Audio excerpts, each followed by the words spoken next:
Hey everybody, it's your girl, Curly Girl Real Talk, coming back at you with another episode of your favorite Curly Girl. Come on, let's just be real. You know I'm your favorite Curly Girl.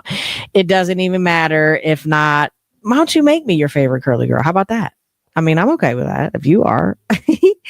Anyway, this week we're coming back at you with another episode, but actually this is not a new one.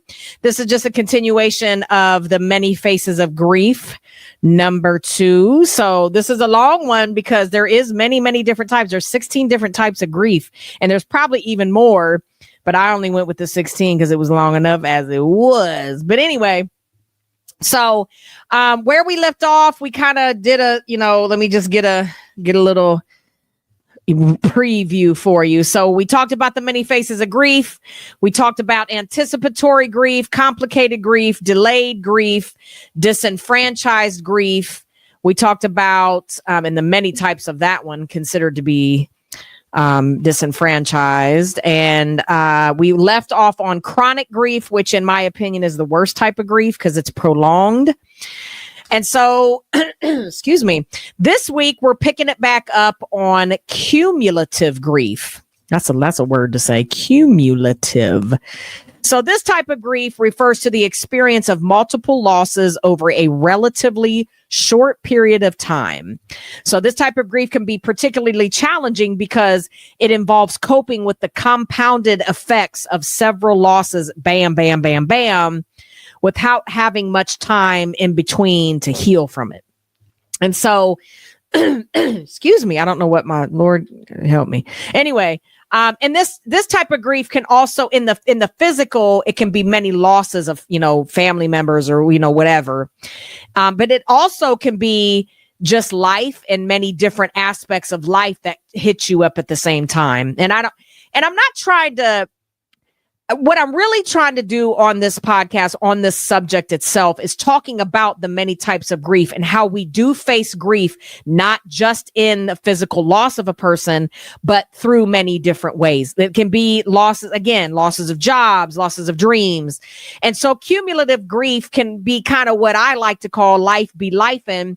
So maybe it's like everything's hitting you at once. Maybe the loss of a job, maybe you got an illness, or maybe a loved one got an illness and now you got to start taking care of them or something like that. Things that it's just like boom, boom, boom. Everything's hitting you at the same time.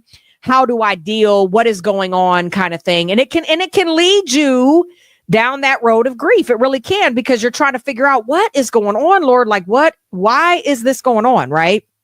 And so I'm going back on the medical on this one. This is this type of grief is considered what I would call acute, because with an acute symptom, and anything acute arises suddenly and it has multiple symptoms that, usually are associated with it.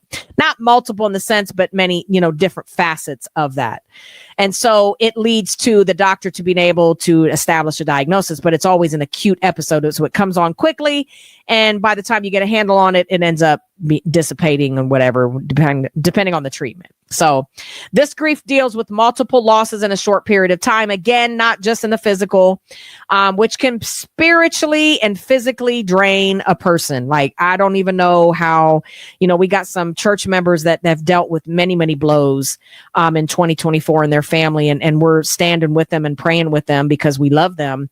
But I mean, this would be that type of grief that they would be experiencing. It's called accumulative. And so, but the devil is a liar, and we already know that family's blessed in the name of Jesus. So, but it's essential to lean on the faith and seek spiritual guidance and practice self-care to navigate through these intense periods. Because honestly, just like chronic can be prolonged, acute or something that happens suddenly can be just as detrimental. I mean, it really can. And so it's a grief that you're not expecting half the time, or even if you were expecting it, it's still boom, boom, boom, boom. And it's just, it leaves you feeling drained and just like, man, God, what is going on? Like, I can't, this is just crazy. And so it's just something that you got to find that spiritual, you got to really be in tune and lean on your faith on this one to help you get through these multiple, acute episodes, so to speak. And I don't mean to make people, the death of a loved one sound like an episode, but I'm just saying that the type of grief that you're feeling is the episode. So Moving on, masked grief. So this type of grief is where the individual does not directly acknowledge their grief, and instead it manifests through other behaviors or physical symptoms. So causes of masked grief can be cultural or societal expectations. So the pressure to remain strong or to move on quickly can lead individuals to suppress their grief and keep it down to where they're like, well, I can't let people see that I'm grieving. And, this kind of stuff is another one that'll smack you upside your head because it'll come on like you're like, whoa, where did you come from? Personal belief. Some people might believe that showing grief is a sign of weakness. Believe it or not, it's just sort of a prideful thing, but leading them to hide or mask their true feelings about the grief that they're experiencing it. So previous experiences. So past experiences with grief or trauma may cause an individual to suppress their current grief and avoid reopening old wounds. That is huge. Old wounds, excuse me. That is huge because that's exactly what masked grief can do. Like, you don't want to deal with the trauma that you've dealt with or what you've been, what's been done to you by somebody else. And because I'm a firm believer that hurt people will hurt other people, but that kind of trauma causes individuals to suppress the current grief that they're feeling because they don't want to be exposed, because that really does show that I'm not strong, but I've dealt with it. But if I show people that, no, because honestly, and this is where I want to put a caveat on this mass grief. If it's due to a trauma or anything that's happened to you, it makes you stronger, because at the end of that is going to be your testimony that honestly is going to help somebody else to unmask the grief and the trauma that they've been through. So don't ever hide what you've been through. I mean, honestly, when I say that, I mean, hide it in a sense that you don't want to deal with it. Always deal with what you can, because it's going to lead you to have a testimony. And then eventually you're going to be able to, your testimony may help somebody else. I mean, that's exactly what that is. Your testimony, when you unmask your grief, it can help you have the testimony to help someone else. You know what I mean? And that's how God works, right? Your testimony will help somebody else so that they can unmask their grief as well. So, man, that's vital. And this kind of grief here is a little harder to me, because this type seeps into your very existence. Because if that grief is really, if you're putting it to the wayside and never dealing with it, that grief is just going to build up. And so kind of like a volcano, that pressure builds up. And then one day you're just going to lose your ever loving crap on something. And so you don't want to do that. But this type of grief, it seeps into your very existence and manifests in manifestations in your physical body can occur, because it can be anger outbursts, high blood pressure, right? Because you're not dealing with it in a healthy way. You're putting it at bay and acting like it's going to go away on its own. And it's not osmosis, my friends. This is life. And sometimes life is rough, and sometimes losses are rough on whatever level it is. And so it's harder for you to deal with it. And so you keep it in. It's kind of like, I guess the best way I can describe it is when you ever watch the little kid who, and it's not funny, but it is, when they don't want to cry, when they got in trouble or they got a butt whooping and they don't want to cry and they're trying to hide their tears and they're trying to hide it. And it's really hard, but eventually they burst out and they cry, right? That's kind of what I feel this mass grief is. Once you keep the tears and you keep the tears and you keep the tears, but then eventually it's going to come out and it's going to be like, wow, right? And then you're just going to be, but this grief manifests again in physical symptoms, and it can be very hard to recognize and address it. So that's why, again, this is another one where you should really try to address this spiritually, because this is what I like to call eating you up inside, because you're not, you're acting out, or your physical body's going through some things. And really what it stems from is you having to deal with the grief so that you can move on. We need to pay attention to the signals and seek holistic and spiritual care that can aid in the healing, because that is what we are here for, to let you guys know that whatever type of grief you're experiencing, whatever it is you're experiencing, period, that you call it out, you figure it out, you go seek the help, you seek God above everything, and that help will come to you, because God always gives you strength, because again, God blesses those who mourn, for they will be comforted. So when you seek it the right, healthy way, you can be done with it and deal with it in that type of way. You don't need to masking grief with drugs and alcohol and bad things is not the way to go, because that right there, my friends, is going to really get you down in a longer road of grief, and it's going to be very hard to get you out of that, because that's why it's called mask grief, because you're masking it and you're also band-aiding it with something else so that you don't have to deal with it. And that's hard, and it's really going to be hard on you. So that's what you want to really keep in mind when it comes to mask grief. So all right, exaggerated grief. So this type of grief is a form of grief that is characterized by intense and overwhelming emotions that significantly impair the individual's ability to function in their daily life. So this type of grief goes beyond the typical emotional response and can lead to a severe psychological and physical, severe physiological and physical symptoms. So some characteristics of this type of grief is intense emotions. So this grief is accompanied by extreme feelings of sadness, anger, outbursts, guilt, anxiety that is much more stronger than what is typically experienced in any normal type of grief. So it can lead to disruptive behaviors. So individuals may engage in self-destruction or harmful behaviors, sort of like kind of coinciding with mass grief here. It can make it difficult for that person to move forward or find relief, because again, this persistent distress leads to I gotta band-aid the pain to be able to cope with it. And so you turn to something that's not good for you to cope with it, when really all you're doing is just making it worse. So it's always good to seek professional counseling or spiritual counseling to be able to deal with this type of grief, because exaggerated grief is exactly what it is. It's exaggerated, but it's become that way because you've masked it for so long, you've not been able to deal with it. So the impact of this type of grief is, again, intense and overwhelming, and it comes across very exaggerated. And it's our way of trying to handle that type of emotion that we're feeling, because we built it up for so long and masked it for so long that when it starts to manifest, right, you're like all over the place. You don't know what to do. You don't know how to deal with it, right?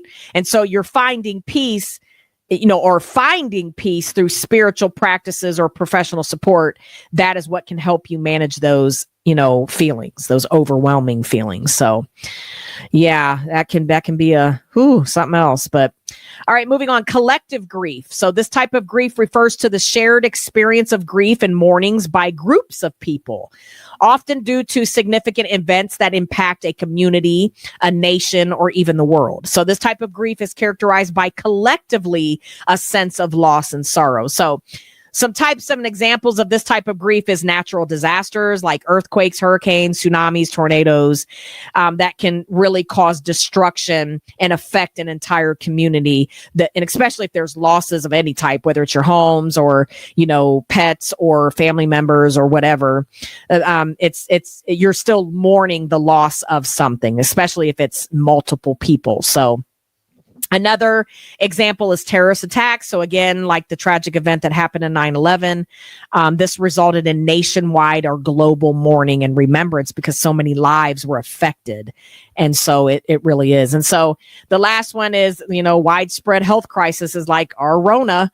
The Rona that came through, the pandemic led to collective grief as many, many people lost their loved ones, and it disrupted our normal way of life. So, it can be really hard to deal with that kind. And the last one is famous figure deaths. So the passing of beloved public figures, such as celebrities, politicians, or cultural icons, can lead to the widespread grief and commemoration.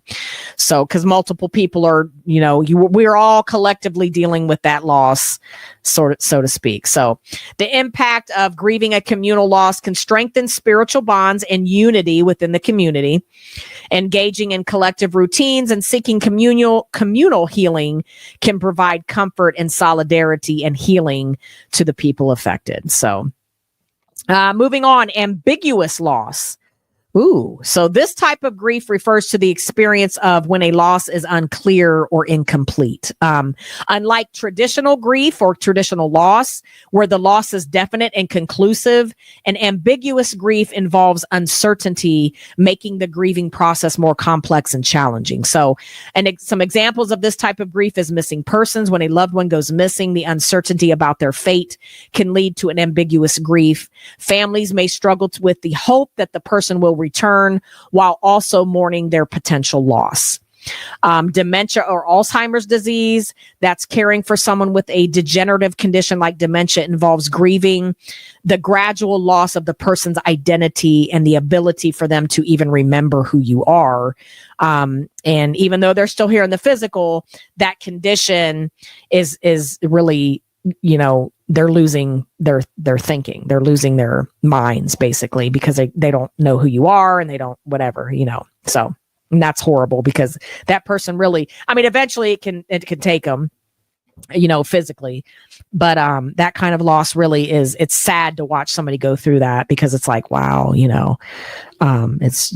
So anyway, divorce or separation, the end of a significant relationship that can lead to an ambiguous grief as individuals mourn the loss of that relationship while the other person is still alive, and it's just possible that they're grieving because that person was so involved in their life. And especially if the one party just decides to get a divorce and separation, and they're, if you're a person like myself, you try to find closure of why did this happen, especially if the other party's not willing to go get counseling or trying to figure it out. So that can be a very, very bad, that can be pretty significant. I've known people to deal with losses. I was in a relationship for 20 years and I grieved that one for real. Like there's some remnants of that grief still hiding in me, but God is good and I'm delivered in the name of Jesus. But I'm just saying that type of loss of a person that was in your face, in there every single day. And when they decide to leave and they don't no longer want you, but you don't get that closure that you need to be able to be settled with that, to be able to have that healthy type of grieving process, it can really take a toll on you. So, and again, that's one that you can seek counseling. Estranged relationships, grieving the loss of a relationship with a family member or friend due to estrangement, when there is no clear resolution or reconciliation. Another one where they just left, you don't have any explanation why, and all you get is nothing. It's crickets. So it can take a toll on you, because you're just left wondering, what did I do? How did this happen? And you don't get any closure on it. So the impact on this is unclear or incomplete loss can create spiritual confusion, or just confusion, period. And you really should need to seek clarity, or we want to seek clarity and meaning through, what happened. And so we really want to seek prayer and, reflection and spiritual guidance or therapy, to find that kind of peace to help us deal with that type of ambiguous loss. So secondary loss is our next one. And this type of grief refers to grief experienced from subsequential losses that occurred as a result of an initial primary loss. These secondary losses can have a profound impact and complicate the grieving process. So examples of this is loss of identity. Excuse me. The death of a spouse may result in the loss of one's role as a partner. That's. Financial stability, losing a primary breadwinner can lead to financial instability or related stress. And that could be the loss of a job too. Social connections, the loss of a loved one can affect social networking, leading to isolation of the loss of mutual friends. Or, it could be if a person decides, if you guys were husband and wives, or, y'all were hanging out, or we were a bunch of friends hanging out, and then everybody disperses because of a disagreement or whatever, or the person just walks away. That can be a social, that can be a loss as well. So, and that social connection. And so future plans, the death or departure of a key person can alter future plans and dreams, leading to feeling of uncertainty and loss of purpose. And that can also be the loss of a job or the loss of a dream or something, maybe the loss of a business. You started a business because you thought that was your dream, and you go gung ho and the business flops, so you're like, Jesus, what is going on? And so that can be the loss of the future plans. And then finally, daily routines. So the loss of a loved one can often disrupt daily routines and familiar patterns, which can be disorienting, confusing.